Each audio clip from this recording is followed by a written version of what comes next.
Hyderabad LB నగర్లో drugs సరఫరా చేస్తున్న ఇద్దరిని ఎల్బీ నగర్ ఎస్ఓటీ బృందం నాగోల్ పోలీసులు అరెస్ట్ చేశారు. మెహదీపట్నానికి చెందిన జునైద్ రజా సద్దేకి, బండ్లగూడకు చెందిన సునీల్ డ్రగ్స్ విక్రయిస్తున్నట్లు ఎల్బీ నగర్ జోన్ డీసీపీ అనురాధ తెలిపారు.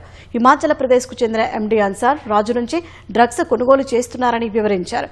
నిందితుల నుంచి 2 ద్విచక్ర వాహనాలు, 25.65 గ్రాముల ఎండీఎంఏ డ్రగ్స్ ను స్వాధీనం చేసుకున్నారు.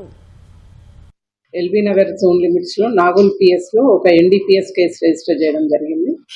దీంట్లో 25.65 గ్రామ్స్ ఆఫ్ ఎండీఎంఏ సీజ్ చేయడం జరిగింది. అండ్ ఇద్దరు అక్యూజ్ ని ఇప్పుడు రిమాండ్ చేయడం జరుగుతుంది. వెహికల్ చెకింగ్ చేస్తున్న టైంలో బైక్స్ చెక్ చేసినప్పుడు బైక్ లో మనకి ఎండీఎంఏ సీజ్ చేసినాము. అండ్ ఇద్దరు అక్యూజ్ ని కూడా కస్టడీకి తీసుకొని క్వశ్చన్ చేయడం జరిగింది.